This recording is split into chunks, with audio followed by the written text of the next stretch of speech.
Admittedly, when we do episodes bi-weekly, there's always headlines that just happen to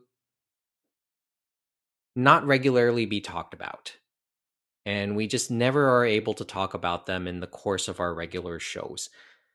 So here we are again, James and myself, doing what our another Space Heater chat for the third month in a row. So I guess, James, do you want to make this a habit, a monthly thing, as much as possible?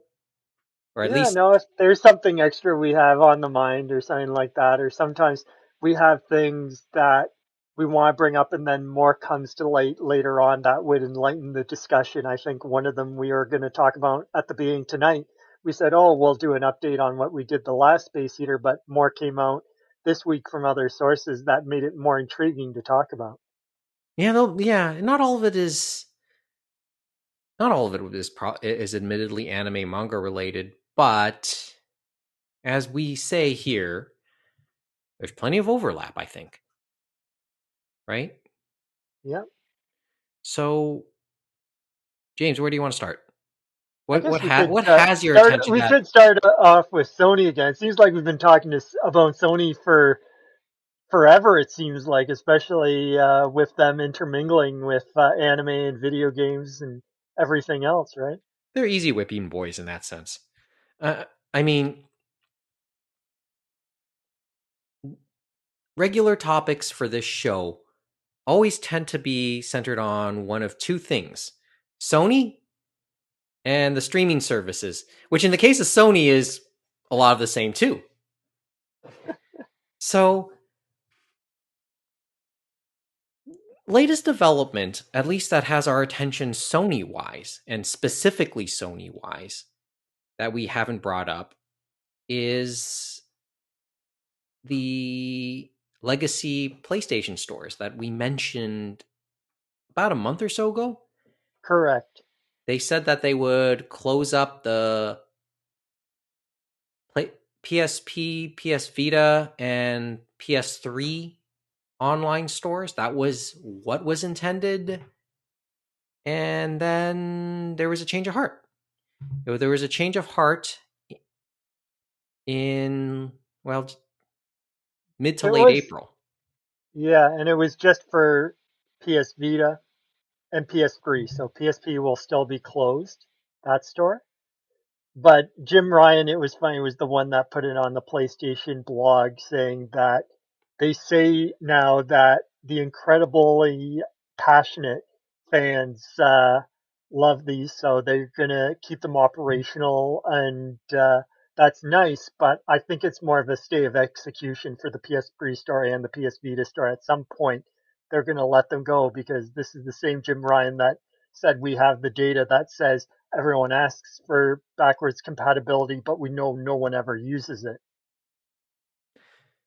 I'm just, for me, it's always a case of I think it's just to preserve what to this point hasn't been remastered.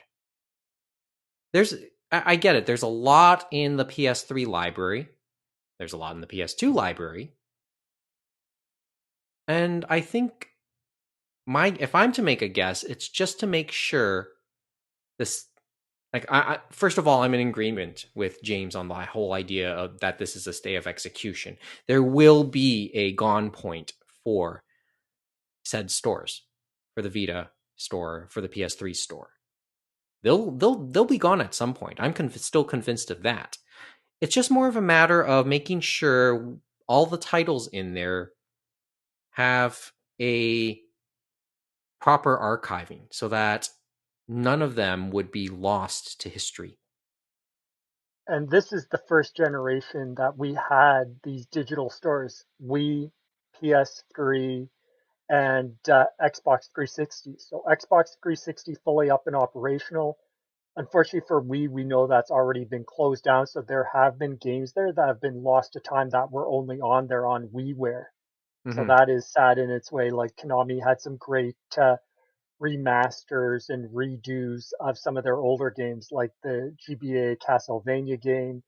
There was a Gradius game. There was a Contra game. There was a Blaster Master game made by the original creator that was only there on WiiWare. So those have already been lost if you hadn't bought them and downloaded them. And it would be same for PS Vita and PS3 because they have a lot more games even on those ones that were digital only for those platforms. And this was the first time where those were really coming out and stuff like that. And not all of them have transitioned to other digital stores. Yeah, and that's my guess. That's my guess. And that's why there's definitely fever on that stuff as well. And with the now, first of all, does Ryan mention anything about the popularity of something like PlayStation Now?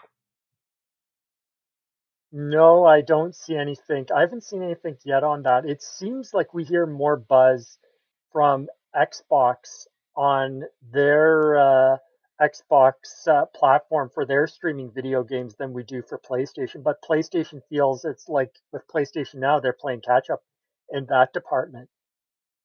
But To me, let's, no, go ahead. Go ahead. I was going to say, but let's not forget that Microsoft had their comeuppance earlier this year too, because they said they were going to change how Xbox Live Gold was done, and the fans reacted in a fervor as well on that one. And the same thing happened; they had to backtrack, and you rarely do see that, especially twice in 1 year from two different companies.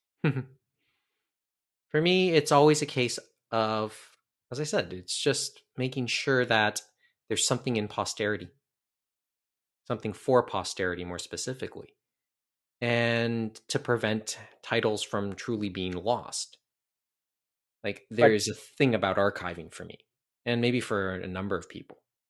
but even for, let's not forget, we're talking about digital games, of course. But remember, the physical games from decades past have still had the same issue, and some have been lost because no one kept those materials and stuff like that. Like even the game devs admitted a lot of things from the 80s and some from the 90s weren't properly archived because they just thought of them as a product. You know what I mean? And now video gaming is thought of as an art form in a way and thought of like film and books and stuff like that. Yeah, So that isn't that proper the archive is irony? starting to happen. Isn't And that that was the happening in the early aughts. yeah? Isn't that the irony though? Those who forget about history are sort of doomed to repeat it. That's the old cliche. Hmm. And we went through that in the 50 years ago when it came to old films and TV shows. We had a habit of destroying film and videotapes just to be able to maintain and keep them reusable. But then in the process you end up losing a lot of television history or movie history. Television history especially. I mean, remember that passage in Pure Invention that when I heard the line that NBC destroyed the original Astro Boy film because the original owners couldn't afford to buy them back or pay for shipping or something to that effect. I just face palmed when I heard that.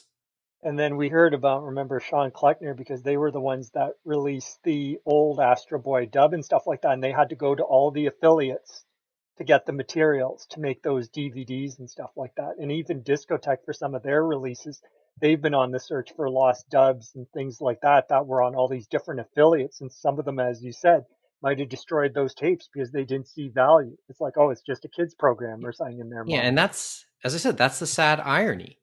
And look, I admit I had to recycle my old VHS tapes a few years ago.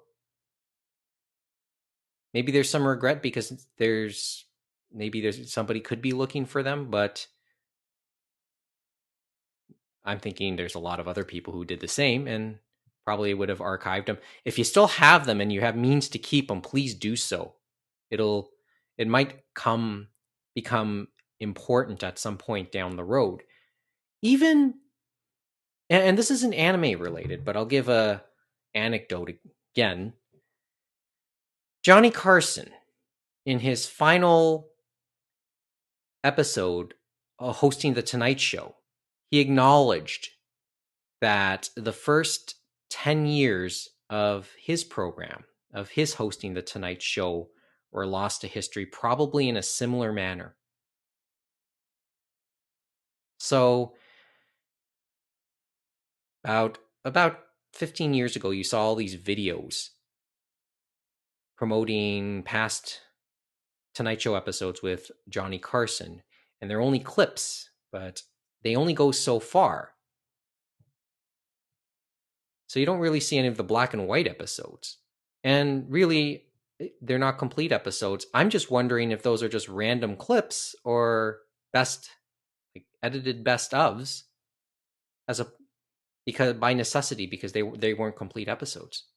Or they had only certain parts of the episodes, right? Like Mm-hmm. thinking back to anime and stuff like that, actually, Discotheque Media, since we mentioned they're always on the lookout, they had a tweet this week in regards to Ninja Robots because they had mentioned that in their previous streams, saying they were looking for English dubbed episodes. So, for example, this week they put up some of the dubbed episodes. I think it was like 1 to 20, which they did have onto Amazon Prime Video because they had them.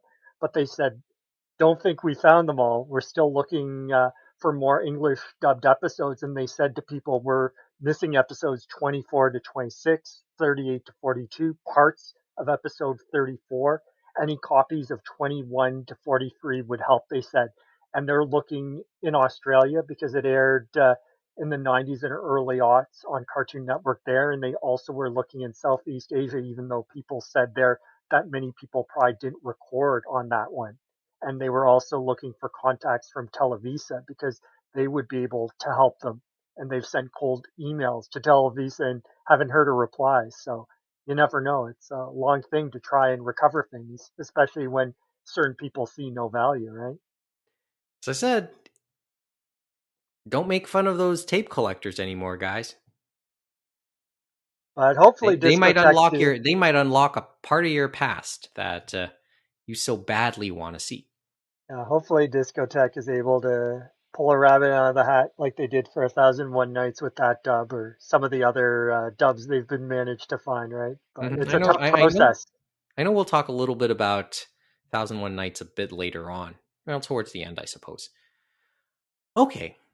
But I was thinking actually, we were talking about Sony and just now updating, but we've heard a lot from the Apple Epic lawsuit that has started to divulge some of video gaming's inside secrets that I don't think they want because they some of them have been blocking out their information, but some of them they've kind of let leak, and so some people are unhappy. Sony being one of them, but Yeah, Sony, yeah. we were There's. saying, Oh, go ahead. Go that. ahead. Go ahead, James. What caught your attention there? What caught your Well, attention I in was the? thinking back to what we said, right, about the PlayStation Store for PS3 and Vita, right? How they made a big thing saying we listen to the fans and stuff like that. But then you read some of these documents that have come out, and you're like, did they really listen to the fans, or was that PR speak? And it's more PR speak. And believe me, it makes you think, yeah, it's a stay of execution because the one that came out was especially about the crossplay on PS4 because remember they were so adamant against it, and they had the emails from Epic that were released asking them saying it's a big win for both of us. Please let's do crossplay. They even said we could do something with PS Plus, maybe a unique character or something like that through Fortnite, and then you guys can announce it. You guys can be the heroes. And Sony basically in their email back said we don't agree, and then when they finally did agree to a crossplay, they're the only ones that have a crossplay of the big three, unlike Microsoft and Nintendo, that basically says there has to be a cross-platform revenue share so that Sony gets money or a royalty whenever a PlayStation player contributes more than a certain percentage of the bottom line to a cross-platform game. And they're the only ones that have that. Hmm. So it's kind of nuts. So it has it really been worth it? I have no idea. Like reading it, it's so like in the weeds and stuff like that. I'm not sure how they even came up with their numbers. Like there are other things we saw in there that weren't Sony related. Maybe we'll talk with the guys another day about them. Like they talked about the Epic Store and all those free games they were giving away and how much Tim Sweeney was all saying we're losing all this money, but he's like, it's an investment in the future. It's like, this is great. And then you saw a 6 month snapshot of the free games and how many people took advantage of it, how much they paid for these exclusivity and all that stuff, and how much retention they've had keeping people on this store. And the numbers don't quite match up to being an investment. It seems like a money sink that they may not get back. And there were other things as well. But actually another funny Sony story that came out too was that there was a lawsuit from some people this week in regards to Sony, and it was in regards to digital games, of course. And you remember on certain physical stores, so they were talking US, so they were talking Best Buy, GameStop, Walmart, and stuff like that, that you can buy a card with a digital code for a game on a platform, right? Right. And we have that up here too for Nintendo, for Microsoft. But you'll notice there's nothing really for Sony there. And that's because a few years ago, they stopped allowing these companies to sell those games on cards and stuff like that, sounds like. And so people are suing, saying Sony has a monopoly on selling these games on their online store. And they have Yeah. to go through them. They're being a gatekeeper, a monopoly. So it'll be interesting to see how that plays out, because the other thing is there are just so many games on these stores now. And maybe they're just talking about the first party stuff, right? That Hmm. could be it. Well, there is this increased trend of being able to sell software through codes in store, and it's meant to be of help to people who don't have anything like a credit card, like the Panoptic card. I've heard that concept before. It's to help people who don't have credit cards or don't want to use credit cards to make their purchases for whatever reason. Yeah. So And I think that's probably some of where that's coming from too. But it's like I'd forgot all about that. And then it hit me, and I'm thinking the last time I was in a store, right?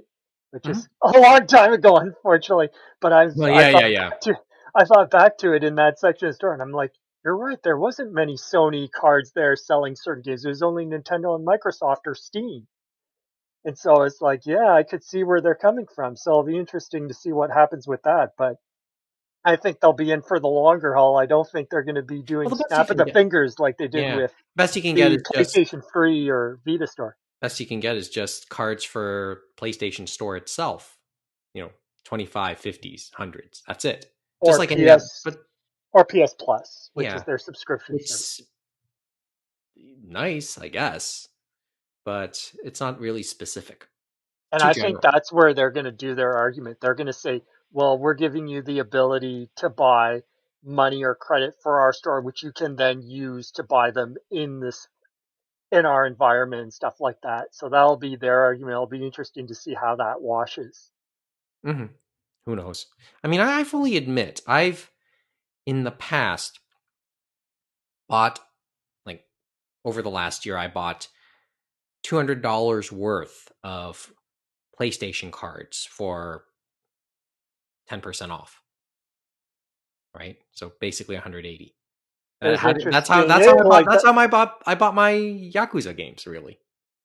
and that's what a lot of us do. Those cards, the reason people get them is some of the stores will do this is an amount off and stuff. And I've done that with Nintendo. Like this week at Metro, they had $10 off the $50 cards for the Nintendo eShop, and it was If part of you this find out Mother's Day promotion. Oh, cool. If you find Well, out they had anything from place Lehman's, they had Nintendo, and they had another store, but I don't know how Nintendo got in there for a Mother's Day gift card Well, sale. But because Mother's Day's tomorrow, and nothing says "I love you, Mom" than an Animal Crossing skin. So, if you know something about PlayStation, let me know. Might help me out just later on.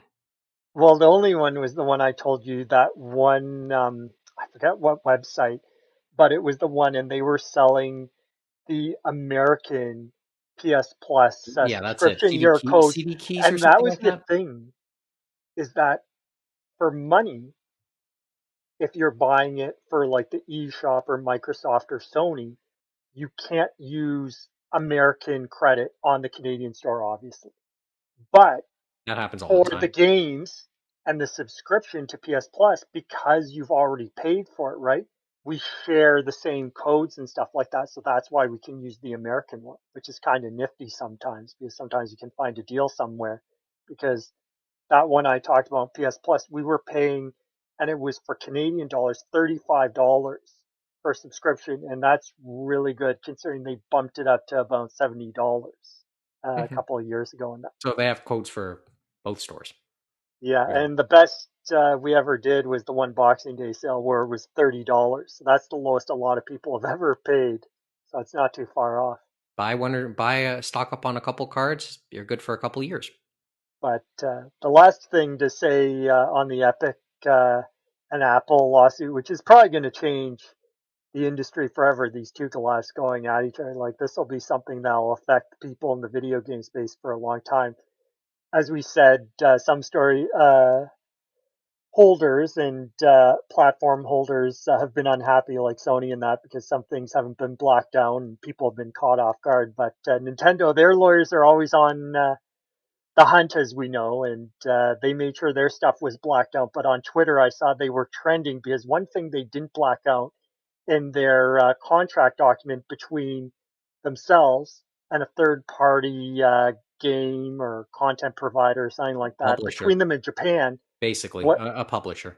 publisher, could be anything actually. They didn't specify the contract, but it was in Japanese and it was probably for maybe for Japan only, but who knows? It could have been global as well.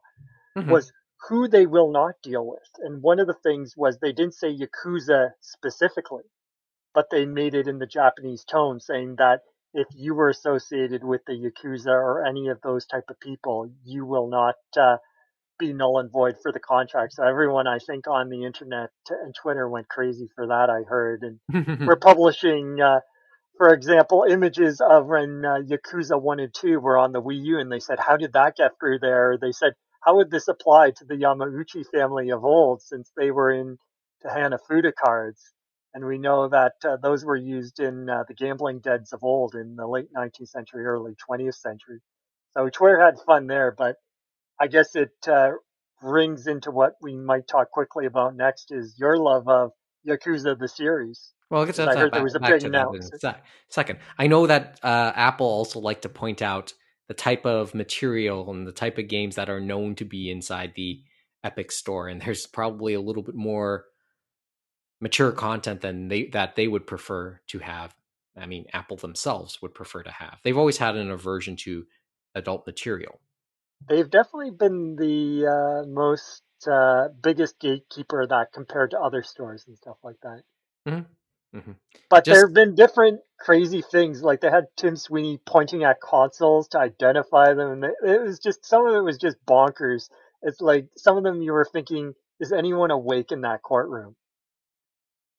no, it puts me to sleep sometimes. Well, I'm courtrooms sure Adam would generally have put some me to good sleep. insight and stuff like that. He probably, even though he's a professional, I'm sure himself, he'd probably fall asleep if he heard some of the questions in there. It's very dense reading, and legalese is just boring sometimes.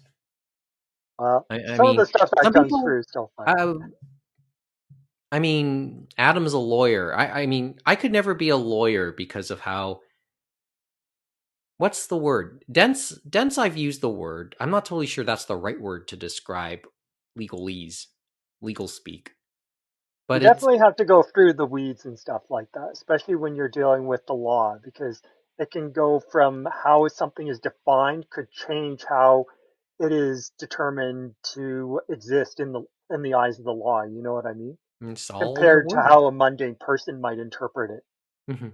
It's the wording for me. So obscure, not really obscure, but it's just yeah, weeds. That's a good one. That's a good one. Okay, Yakuza. So there was some talk on Yakuza because they announced officially the sequel to Judgment. Last Judgment comes out sometime in September, I heard. It's Lost Judgment is the Oh, name, Lost Judgment. and then I said it's last, didn't I? Yeah, yeah Lost you Judgment. Let's say that one more time. Lost Judgment. Okay. And that, but am I right on the release date in September? Yes, correct. It's Okay, going to at be least I coming got. at the end of September, and it's going to be coming out, it sounds like, for PlayStation 5, PlayStation 4, Xbox Series X, and Xbox One, it sounds like. So it looks like they're going across all the platforms, and it's September 24th specifically for a worldwide release, which is Oh, a big thing for Sega because they were hoping to do that in the future with releases. But for a Yakuza spin-off, that's an incredible thing to hear, considering how far it's come for Yakuza, because just getting a release worldwide would have been thought of as unthinkable a decade ago almost. well, it's. I find it an interesting announcement that they'll release it simultaneously in all regions, all possible regions, I guess, because of the known complications in the past of translating a Yakuza game. But I think with them acquiring Atlas, as I told you, having that team, they were able to improve and make it that they could find that audience and build the audience for Yakuza. And having it start with Yakuza 0 was probably the perfect crossroads for them and stuff like that to get fans in and stuff like that. And now the demand's there, and this is. And that could release all the other games and stuff like that, whether it be through remasters or remakes, Mhm. which they've already done on I PlayStation mean, 4. this is sort of the like. There's a lot of give and take in knowing that there'll be a simultaneous release. Because if you're hoping for any of those samurai-based Yakuza spin-off games, well, the crew, the staff is probably more likely to be working on the next installment of the main Yakuza series or the Judgement series, as Mhm. opposed to localizing and remastering or whatever it is the two samurai spin-off games.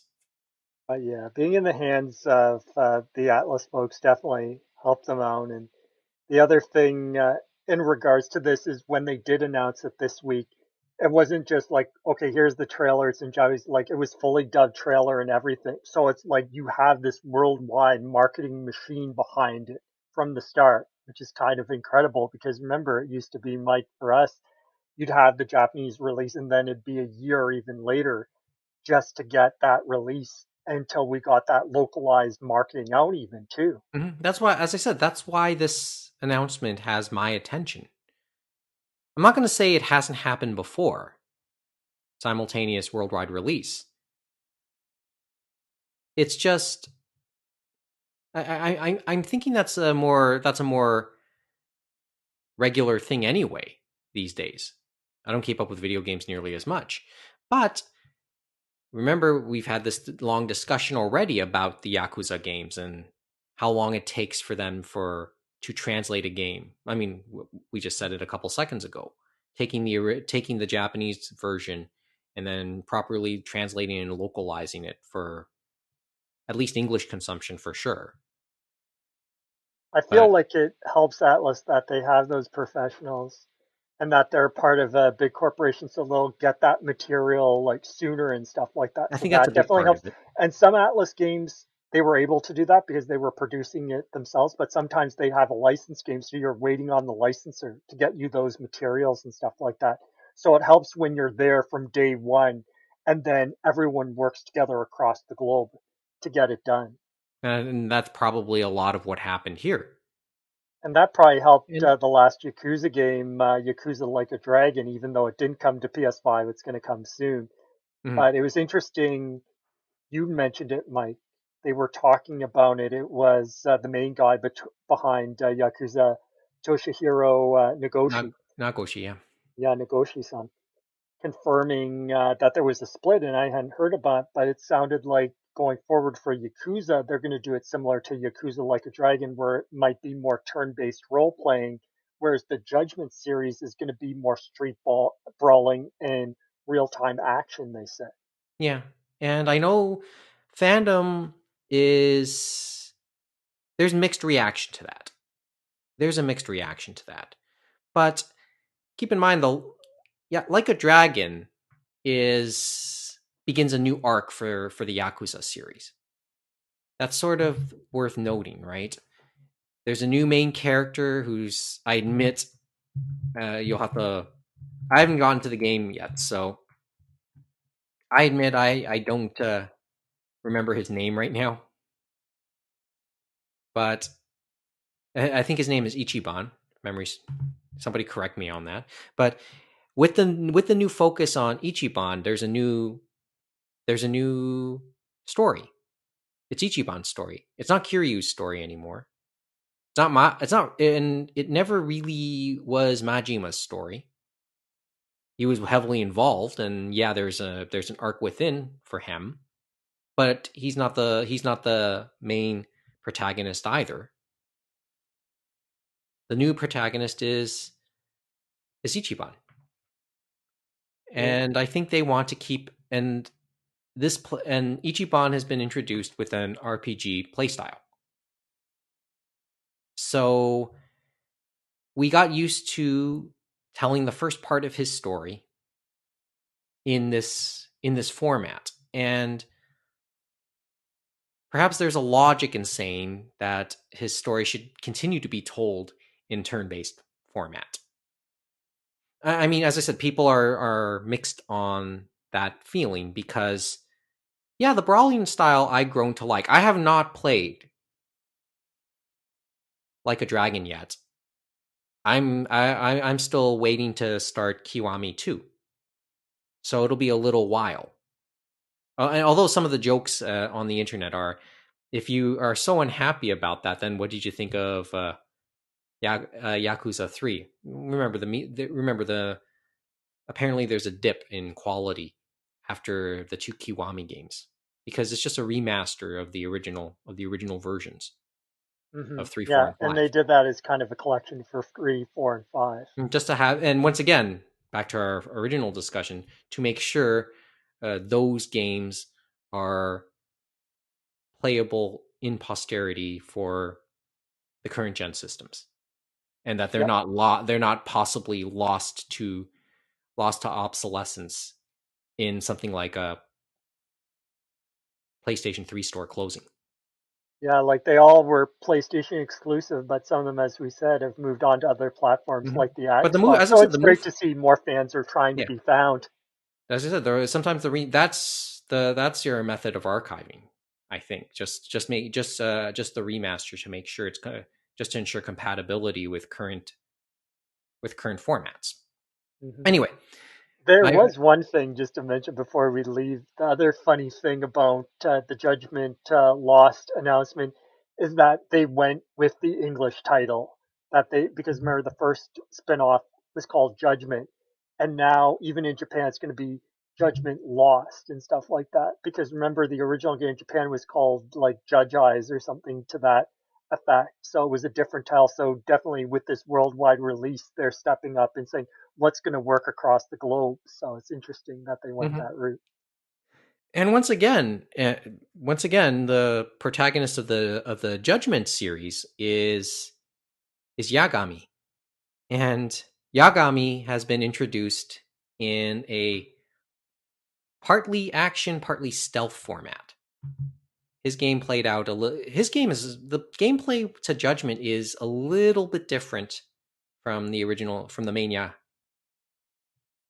let me backtrack for a second and say a little different from the Kiryu era Yakuza games. Well, it's not an all out brawler. There's a degree of stealth I think involved with that, if memory serves me correct, or if I get the feeling I'll be corrected. Who knows?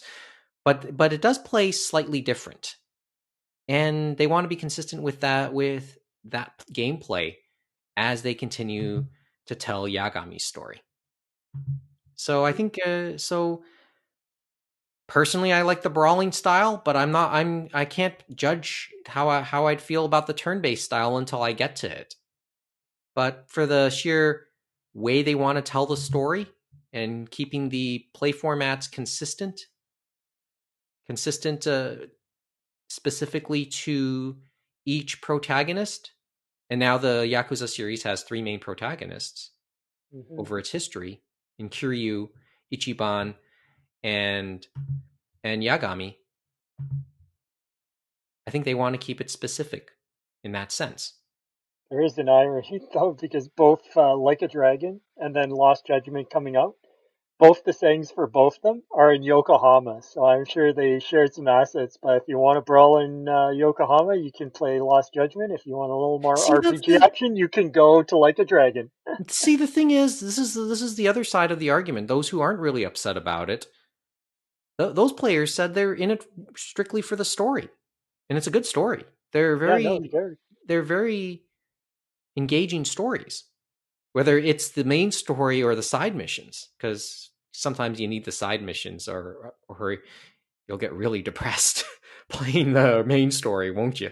I think they said they were beefing that up for Judgment for the sequel, Lost Judgment, and stuff like Hmm. that, because some stuff they didn't really have in that first game and stuff like that, but they decided they'd make him a little more goofy for the main character and Oh stuff yeah, like that. I think kind of like the karaoke segments and stuff like that.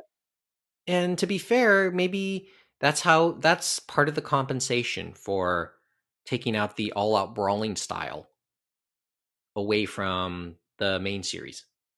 Put some of Mm-hmm. those elements into Judgment, because that's a part of the series that will remain, part of the universe that'll remain. Okay, Mm-hmm. but I'm sure many Yakuza fans will be looking forward to Lost Judgment. Sorry. And as for myself, I'll just wait for the sale digitally. I know, Kevin. I know. Okay, moving on. As I said, we're talking headlines that just fell through the cracks. Oh, by the way, is there an over under? One last thing on Yakuza. Is there an over under on the next Like a Dragon Ichiban game? Do we have a sense as to when the next one will come out? I know it's too early, but have I'd say, yeah, it's people definitely upset? too early since they're already in full focus on the spin-off and stuff like that.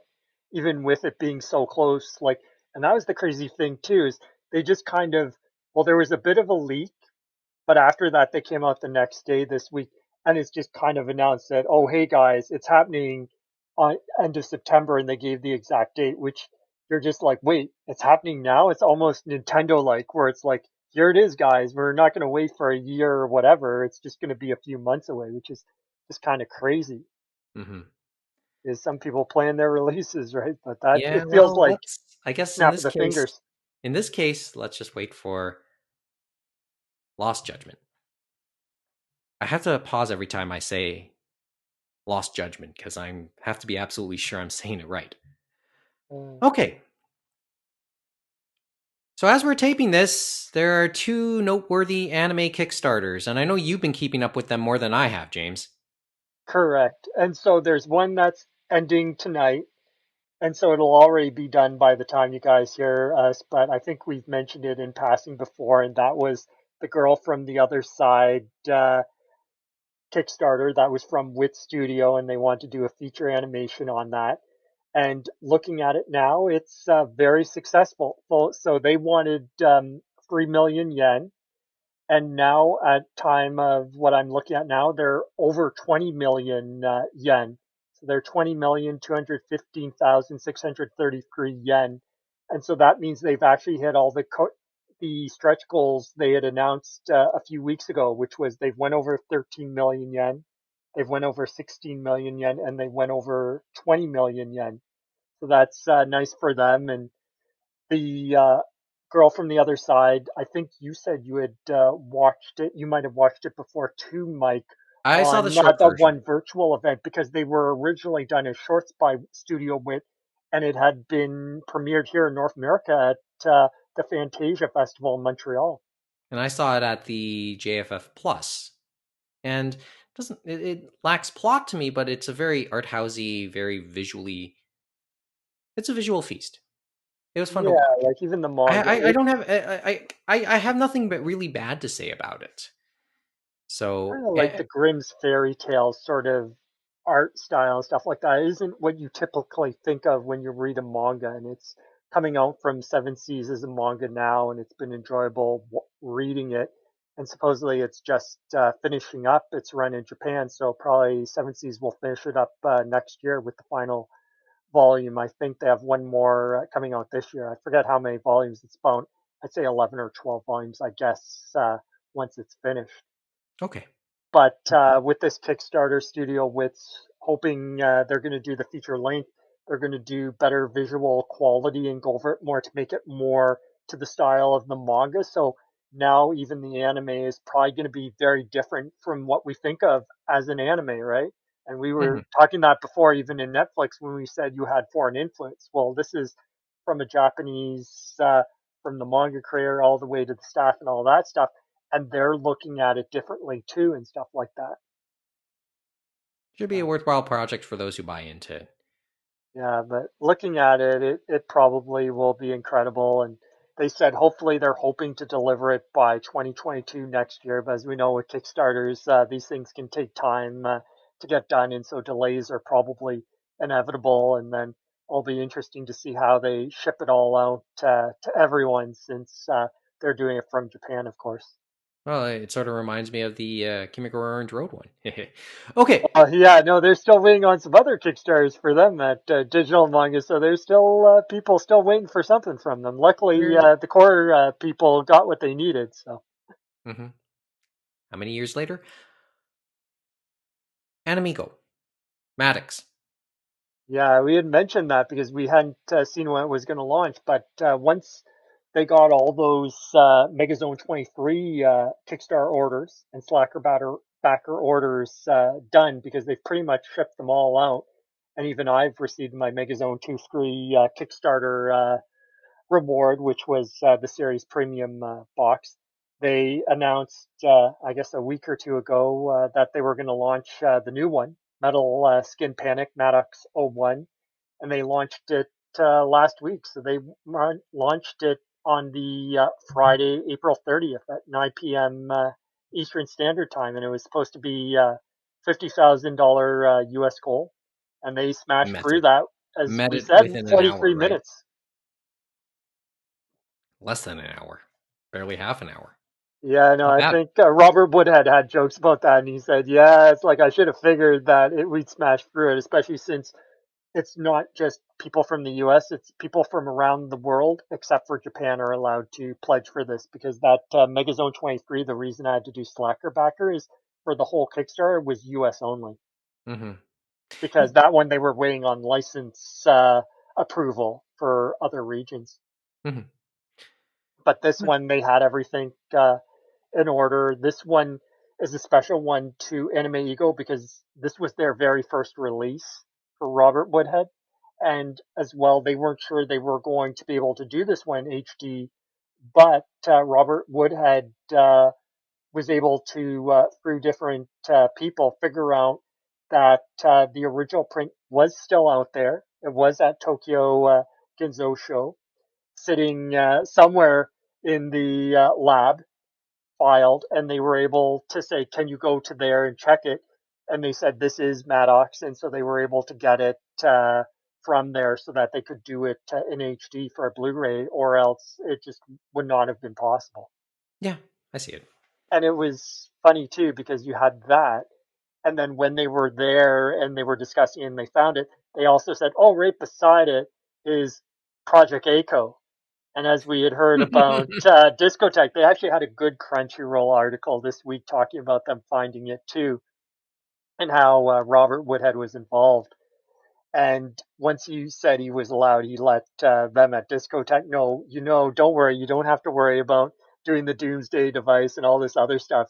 It's right here. And then they said, okay, they went, asked them, and they confirmed that was where Eiko was, and they were able to actually do a proper look and remaster for the Blu-ray, which is great on that end too. That they found something else and was able to help out another company and stuff like that, because them storing the stuff, people lose track of where all these old films were and all these old series, Well, and right? they found them in time. Remember, we talked about preservation earlier. Because some film has a habit of degrading to the point it's unwatchable. So there's a degree of restoration needed there for archiving and posterity purposes. Yeah, and So, so they basically found that all out and helped them out on that one. It was funny too because in that article they talked about it, and there's a link between Maddox and Project A-ko. for Robert Woodhead because he was in the room trying to pick Anime Ego's first license they were going to release, and I guess it was probably on Laserdisc and VHS way back in 1990 or whatever. And so supposedly he said he could only pick one because I guess of money or whatever, and the choice was Maddox '01 and Project Echo. And he said when he looked at both of them, he thought Maddox '01 was the better bet and stuff like that. He didn't think that Project Echo was mainstream enough. And then he jokes that was the first of many mistakes to Mistakes. come Yeah, I was about to because he say said it's more evergreen I for was thinking Project E, Echo. right? Because basically the other helped start. It was a key part in CPM's cog back then, right? Yeah, and then when Discotek released it on DVD again and picked it up in 2010, 2011, it was a good seller for them. That's why obviously they have high hopes for this, and we're going to give it the full kitchen sink treatment to restore even before they found the original film in that. Mhm.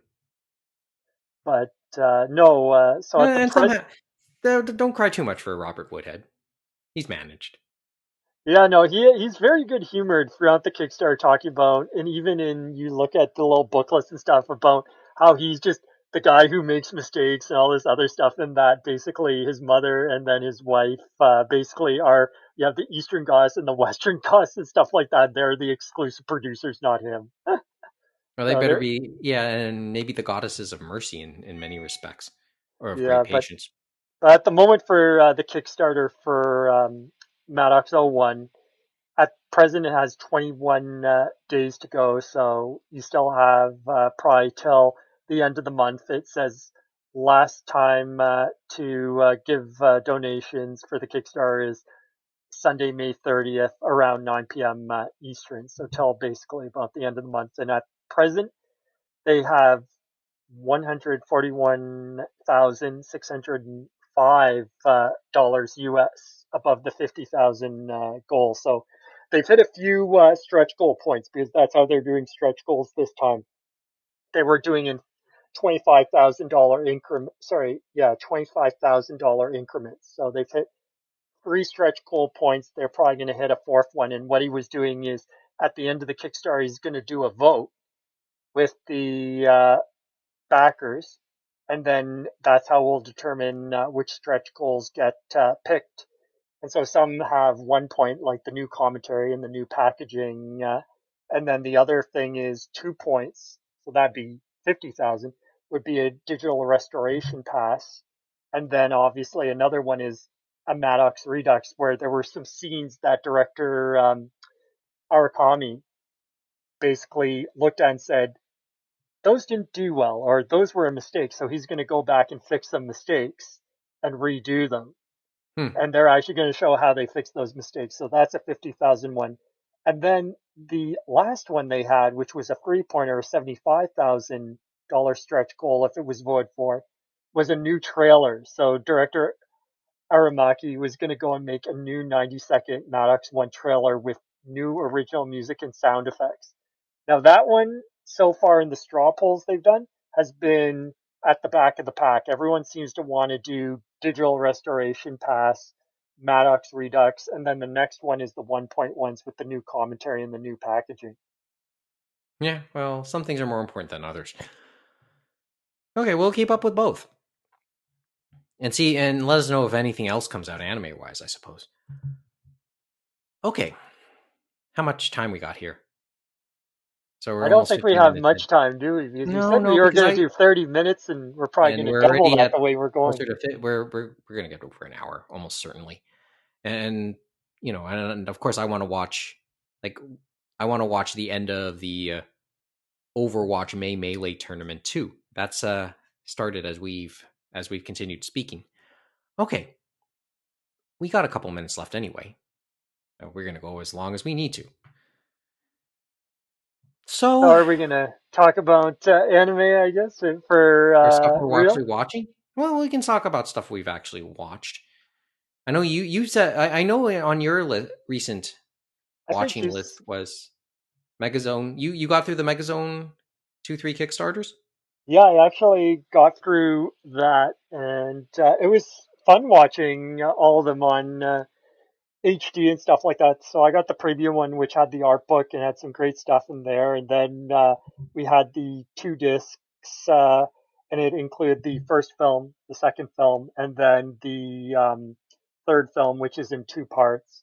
And I feel like I watched it probably so long ago, and I might have rented it from Comic Den. That's probably I never actually bought it when ADV did their release back in the early aughts, but they have the ADV dub on there of all parts. And that was the first time it was dubbed all the way through. And they had the Steamline pictures of part one and part two, which was nice to see. I didn't watch that. I just watched the Japanese version, which was great going through. And I also watched the ADV films commentary on the first movie with Matt Greenfield, who did direction for all of it, and also Janice Williams and David Williams, I believe, were on there as well. And they had some interesting discussion. It was like the Gunsmith Cats commentary that David Williams and Matt Greenfield did, which was on the other Kickstarter Anime Ego did for that one that they got from their DVD release as well, where they were talking about old fandom, even older than maybe some of us. And it was just kind of interesting looking back in time because for Megazone 2 3, they were fans of the show. And as Matt Greenfield said, they ordered this, the first film, from Japan from a Laserdisc. And they were talking about how, yes, Laserdisc players were expensive, but the reason they did a Laserdisc for these fans is that it was more expensive to get a VHS out of Japan than it was a Laserdisc. And so that's what they brought over. And these were totally in Japanese, but they said, well, it was fairly simple and easy to deduce certain things to go and watch these. So you didn't need someone sitting out with a paper to explain things. They, I think, said that Crusher Joe was a problematic one where they'd have something that someone would have to stop a tape and then explain what happened before they could continue on. And I'm sure many fans could never understand how exactly that occurred back in the day, right? Even I could probably never understand that I'd fully. have to hear that commentary in full just to grasp myself. And then the other thing was just that the animation, like it definitely changes between all the movies. So the first 2 films are connected. The last one, the third one, and actually Arakami is the one that was involved in that one too. Funny enough, um, the third one was kind of like new generation, so to speak, of Megazone 2 3. So Mhm. it you kind of expect a different change in animation, but it's so jarring between the first 2 movies that the animation Because is so different, but they're the exact same characters and stuff like that. So didn't it's they? interesting, but the voice actors stay the same on the English and Japanese, and even Okay. Matt Greenfield said that was a challenge, right? Finding people that look believable when the change is that drastic. I was about to say, didn't they use the character designer for Kite in the second one? Did they? I can't remember. Maybe that could be a I know possible. I that I can't know remember exactly. because I know there was a punchline that Daryl Surratt made always likes to make concerning Kite all the time with that. That's a long running joke too with him. Okay, Anirama, the Anime Rama trilogy. Yeah, so that's going Did back in we have to time, as they said, right? yeah. Because Well, that one, we've heard about them, obviously, right, from the discotheque streams and stuff like that.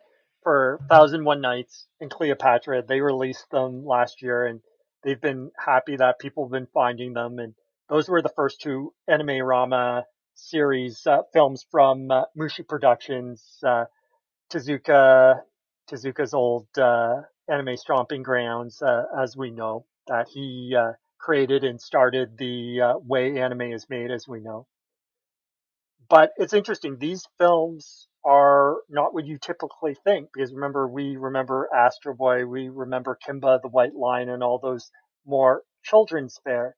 Whereas these, they were stretching out, and Tezuka wants something more adult and stuff like that for a broader audience to expand what people think of as animation and more as art. And so 1001 Nights was the first one, and it has nothing to do with any Tezuka characters and stuff like that. They took the 1001 Nights and they kind of ran with it. The main character is called Aldine, which is kind of their play on Aladdin. And even some tales of Sinbad the Sailor are in there as well. But there are definitely some scenes that are very risque.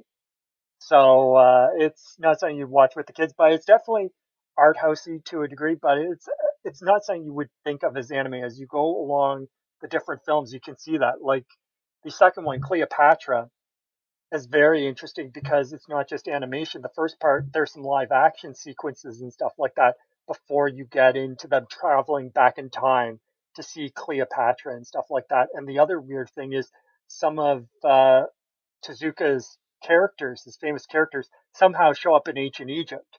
Now, I'm not sure how historically accurate that is, but hey, he can do what he wants in his own film, right? And there's a bit more sex and stuff like that in there as well, but it's not really true. It's more like this artistic type of license. It's something you feel like in an art gallery where it's the imagery. It's not actually showing the characters and stuff like that.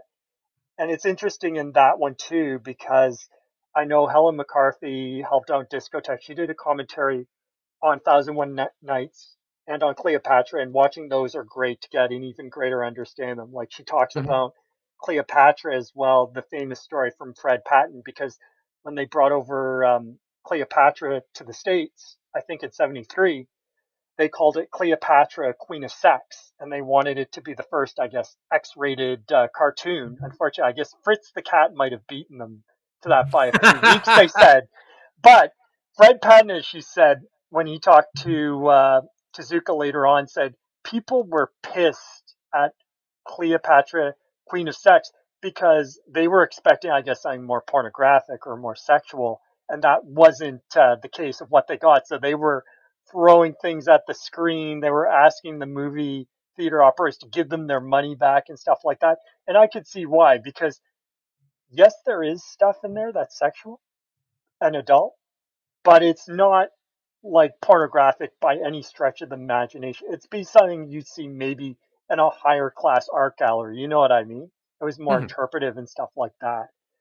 And Well, it goes even further to the final one that I saw, Belladonna Sadness, which was released by Cinelicious Picks. And this one was the hardest one to find because, as I told you, Mike, I had to go to Amazon.com to find this. mhm. But this one was with directed again by Tezuka's cohort. Of course, he helped directing in all of them, which was Eiji Yamamoto. And this one, he decided to get artist Kuni Fukai involved. And so this one, Belladonna of Sadness, it's really hard to describe it as an anime because if you looked at the animation, nothing's moving in terms of mouth flaps or anything like that. It's like you're going into an art gallery, and the art gallery was like a Universal Films ride. And you were just going through all these different images and stuff like that that feel like watercolor paintings and stuff like that. And it's just quite a feast for the eyes. It's very, very dark and mature because Belladonna Sadness takes place in medieval Europe and stuff like that. The wife of this farmer and stuff like that, they want to get married. They go to the local lord, and the local lord basically at the end they say we only have one cow. He wanted, I guess, five cows, and then basically the wife of the lord basically says, "Oh, there's a way you can get married," and unfortunately, it is in response. Her response is, your wife is going to have to sleep with my husband, and then anyone else who wants to sleep with her can. And Hmm. so you can tell that there's a lot of violence and a lot of like there's a lot of things going on in this medieval setting, but it could definitely upset people and stuff like that in a visual way. They don't show anything directly, but the imagery is definitely there. When I, it's like it's a tough thing to say, but the scene where obviously this lord probably took advantage of her and stuff like that, all that we see, one of the powerful images that people see that upset them, and I could see where they were upset, but it was visually interesting, was that it's like a painting of hers ripped in half, and then you see like the red come from where she's ripped apart, like blood coming out, So there's like and a so and metaphor of so sorts. So there's a lot of different metaphors, but you can definitely see where people would be upset. But it was very interesting, the ideas. But the other thing is, even through the sadness and stuff like that, she then wants to find power. She finds power through the devil, which is so the devil unfortunately is shown in a very phallic way, to say the least.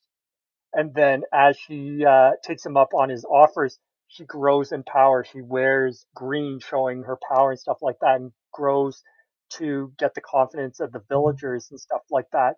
And by the end, when she faces the Lord again, and he's like, "What do you want?" And she's basically, "I want everything," and stuff like that, where she started from nothing. Hmm. But it's a very interesting film and stuff like that. And it was based on Le Sorcier, which was Jules Michon's 1862 history of witchcraft, supposedly. So they went really back in time to a story you would never see or have heard of in Japan. I'm not sure how they found that, but it it's a feast for the eyes, and it's incredible they were able to find it at all, because this one, because of how graphic it was, Eiji Yamamoto basically said in his interview on the Blu-ray that it what they tried to do is, originally he said, yeah, it's pornographic, but we have to make it into a love story and all this other stuff. And I see how they tried to do it, but they said supposedly one of the taglines for marketing from Nippon Herald, which was the one that did these free films with them, for this one, the last one, Belladonna of Sadness, which was they meant to just get out before Mushi Productions went bankrupt. Their tagline, which didn't help them because this film, unfortunately, of all the Anime Rama series, the first two were successful, this third one wasn't. But one of the marketing taglines he couldn't say anything, but he said he wasn't happy with, was that Nippon Herald said, "From Astro Boy to Belladonna." And he's like, "What is that? That means nothing." And he said that would piss off a lot of people. Like, if they were thinking Astro Boy and they came to see Belladonna, he's like, they're just going to be so pissed and or not Well, understand at all, because it's so yeah, mature. because It's the most mature of everything. they're completely different. They're completely different, Yeah. right? And it's weird Well, because even though it was a failure, he said the interesting part was, of the audience, most of the audience, he said, in Japan for that theater run that was small or in certain theaters was mostly female, which was interesting.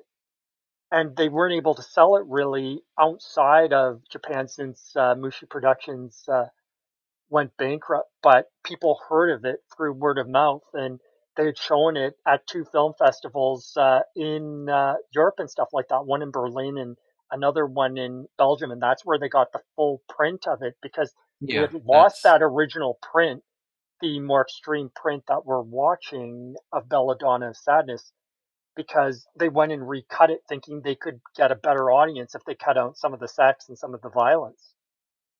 hmm. I mean, remember parts of the story. There's another part to the story also mentioned in Pure Invention as well. So Yeah, it's okay, interesting thinking about it, right? How you oh go yeah, from one end yeah. in the god of manga, it's like family friendly and all this, and how he definitely evolved and he was in this definitely Gekiga or more experimental phase, and how that could Experimental happen. is more the word certainly I'd use, and I admit I probably won't get around to watching them myself because I don't have them. Can I borrow them sometime? It was funny because Belladonna's Sadness, it made me think back to what we talked about Netflix and about them going out with different creators, not just from Japan, but everywhere around the world and anime inspired.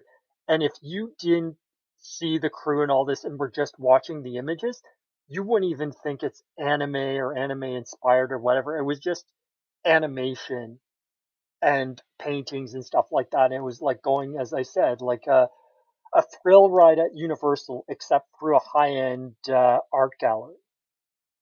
And it's nothing Like, you'll ever experience ever before or since. interesting way to put it.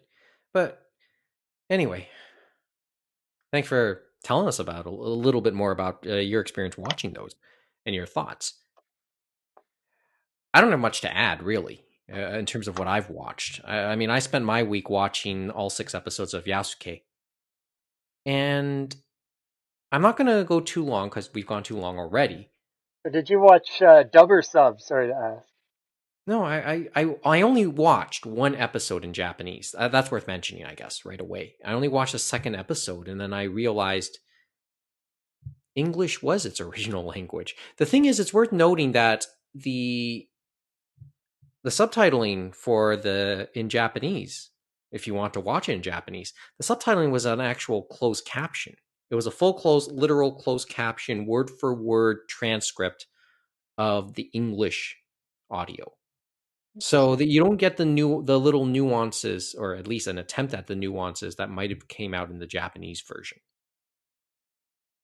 And maybe that'll upset a lot of people. And I think that's part of the mixed reviews I think fandom is probably giving Yasuke. For my part, I enjoyed it, and I'd like to save that conversation for a little bit later on. You don't mind that, James, do you?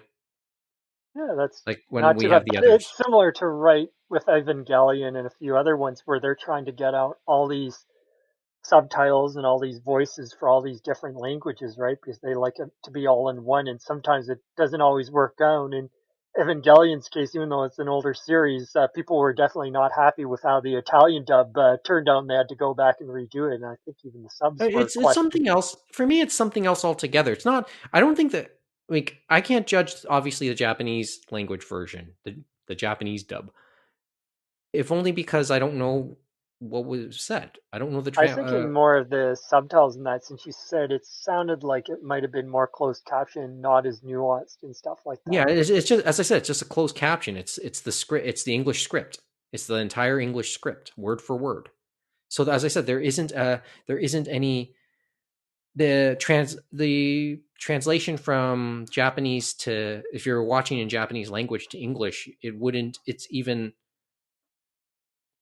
it's even less accurate, I suppose, because they're not trying to translate the English subtitles doesn't try to give a translation of the actual Japanese of the Japanese dialogue, right? Hmm. It's But strictly a script word for word of the English script. But my guess is, since this was a global release, this was Netflix, that would be the same across the world for all languages and stuff like that, since they're letting everyone access everything they've produced on it. So I don't think More or even if less. you went to a different region, it might change. They might have another track or something. Well, as I said, I can't. I wish I could speak for other, like my impressions of other languages to say for sure. And unfortunately for myself, I can only speak English myself. What can you do? And I know that debate will continue. And remember what I said last episode. It's the first real salvo in the Netflix influenced anime era, so to speak, Yeah, I right? think it's definitely their And first big one, and I think it'll be it's more to gonna come, as cause. they say. And they've definitely done a bigger production for that compared to what Netflix has done. Sorry, not Netflix. I meant to say Crunchyroll. What Crunchyroll has done with theirs and Crunchyroll Originals, because supposedly, as we've talked about before, they haven't done as well as they had hoped, I guess. But you never know. Maybe over time, or even if they do merge with Sony, it'll get better. But or Funimation, I mean. But time will tell on that end, and then even the time will tell on the Netflix end, because as we remember with videotapes and that, how the OVA was born and they could do shorter stories. I think with streaming, the same thing is going to be happening, that will allow creators in Japan, they won't be fixed into either a 12 or 26 or 24 or 11 episode track where they say, I got to get my story done in this amount of time.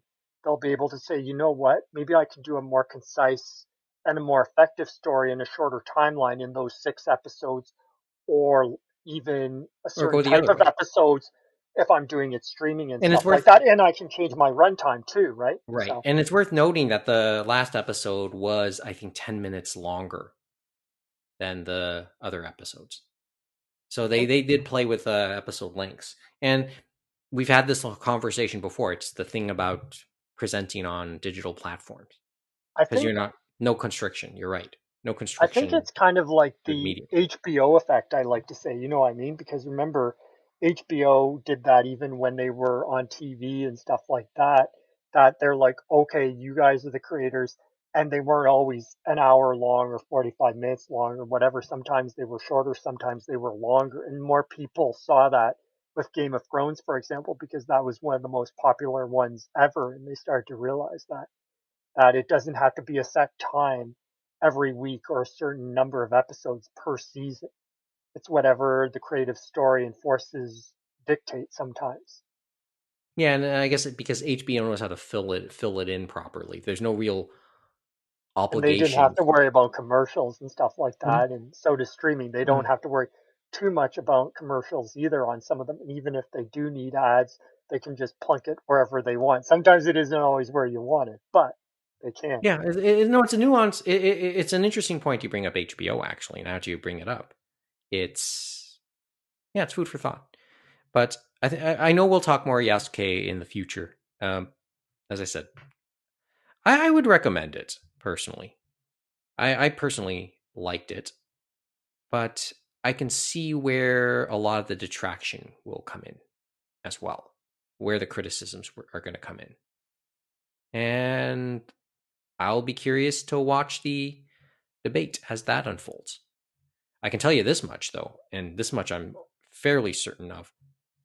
We'll see another season of it. Okay, so before we go this evening, yes, these we are here this evening to talk about some things that kind of fell through the cracks over the last couple weeks, things we never really talked about in the regular episodes. And even then, there's things that we still won't be able to talk about this evening. We'd be remiss if we didn't acknowledge the passing of Osamu Kobayashi, the director of Naruto Shippuden, among other things. And Director of Beck as well. looking at his resume and his list of works and things he was involved in, there's a lot that he did. A pretty impressive resume, I have to say. And it's a shame that we lost him at the age of I think 57 to kidney cancer, and he kind of wrote his own goodbye on his Twitter. And they had a nice thing where you could write some words of condolence and stuff like that on one of the sites. And I believe they were then going to take those. And I'm not sure. It looked like they were doing some sort of wall or whatever where people were writing different messages and stuff like that. And they were adding, I guess, different English and probably some other language messages to that if you went through that one site, which was interesting. I know Anime News Network had it up for a few days after that. So I'm not sure if that's still open, but that was a nice tribute as well to Mhm. reach out to everyone across the globe. Right. And just like everything else, we'll try and put a link to everything we talked about in the last hour or so. The other thing we'd be remiss to if we didn't at least acknowledge here in Canada, Bill C-10, it's an internet bill. What can we say about it in 30 seconds? Just a quick overview. I don't think there's any way you could overview that in 30 seconds. I'm sure Jesse has a few things he'll probably be saying about that on his podcast as well. And Yeah, I'm sure I maybe we'll almost think about certainly. it. Maybe the next regular episode, we might have some food for thought on that. Maybe. Yeah, it's an internet bill, but there's some provisions in it that could also give the CRTC control over user uploaded content, i.e., stuff that people would put on YouTube or in their streaming platforms or what have you, and make content that was made by regulars here, by just average people like us, subject to on paper CRTC regulations. And there's a promise that no, it won't happen. It's just meant to go at the big fish in that space. I But don't think national, like we've seen it, even Australia going after Facebook and all these other things. These countries can't control these big tech titans like Facebook, like YouTube and Google and all of them. It's just, it's going to be, I don't know how exactly they there's think. there's Like there's it's a clash because we know that we want to preserve what it means to be Canadian, whatever that means. And we've had success in the music business. We've had success on TV and stuff like that. But in this space, I'm not sure exactly how you would do that and stuff like that. well, my line was always, give an inch, take a mile. Never don't give a dog a bone, whatever metaphor or cliche you want to use. And the But thing yes, is too, right, that many younger people and stuff like that, they are, as they know, the thing they're worried about is they're not watching TV and all this other stuff. They're going online. And so they're experiencing the world. And that means they're experiencing many different things. So it's hard to say what it means to experience Canada in that context, I guess. And maybe And I'm that's not sure the old ways are going to make it work, obviously, as we part. said, I for guess through that's the part of the CRTC. yeah, and I guess that's part of the rationale for that provision in the bill, but it could open up a can of worms. Yet down the future, as we say, because they say, don't worry, even though we have this wording, we're not going to do anything and blah, blah, blah in certain aspects. But the future can change things, as we know, along with Don't changes in the give people who are in charge, right? don't give a dog a bone, like I said. Okay. And finally, oh wait, do we still have one or two more things I want to quickly mention? TCAF. Do you want to say something about TCAF just quickly? I know we'll mention it again next week. Yeah, we had TCAF 2021 happening right now, and Broken Pencil is hosting them. And so you have the main TCAF page where you can go and actually look at the different creators that are offering physical and digital editions and buy it through them. They said it's going to be a long wait to get it to you for the physical editions of different things because obviously they're a volunteer organization with TCAF and Canzine and Broken Pencil, so they were saying like 5 to 8 weeks, but that's how it goes. I think they even mentioned when I bought the two books I wanted that we're not Amazon, so that's how life goes. The other thing is they had like comics and games there, so that was fun to go to that page and see the different games, see their maybe they had interviews, maybe they went to their page so that you could play a small demo in that.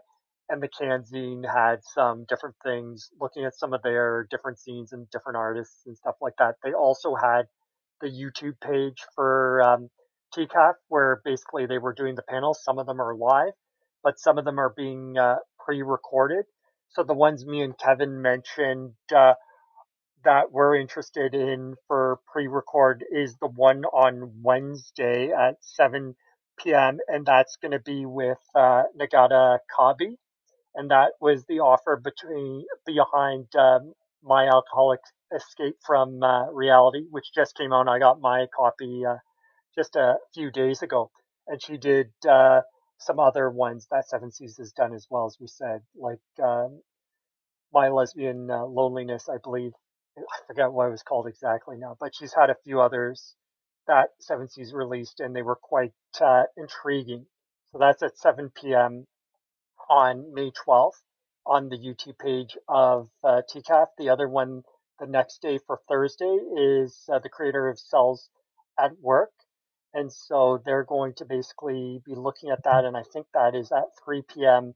on the May 13th, Thursday. And so they're going to be talking to that creator and then a few different things. I think they said doctor of medicine and a science teacher and looking at the world of Cells at Work, which will be fun. But the thing about those ones is pre-records, so that means you don't have to be there exactly at those times. They said you can watch them later, but they said in the newsletter festival guide, which is online there, that all these things on the YouTube, even the live ones, are going to be there on their YouTube till June. I'm just going to take a look here. Was Gonna, it 16th? yeah, it was June. You're gonna have to edit this. Sorry.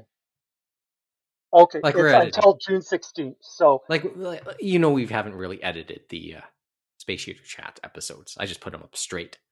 well, I guess we're gonna have a Old lot of school, like silence we there. did back then. But yeah. So those all the content there on their TCAF YouTube is going to be there till June 16th, that they said, and then after that it goes into the vault. They said so. At least we have a bit of time to watch it and stuff like that. So I guess about a month, which is Okay. nice.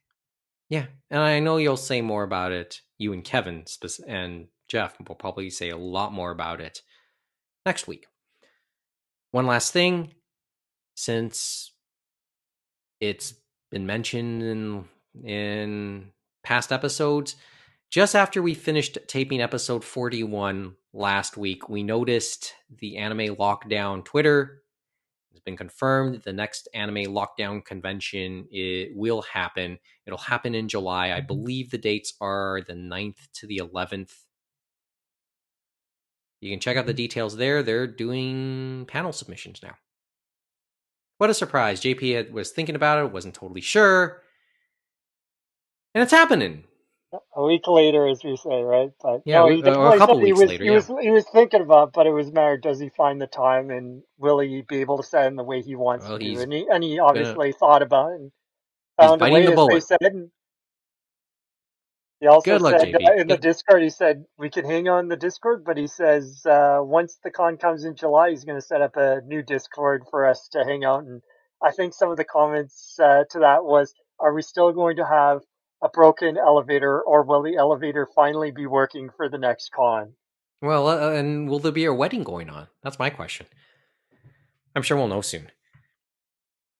And well, as I said, there could be a bunch of other things we could talk about, but we've been chatting long enough.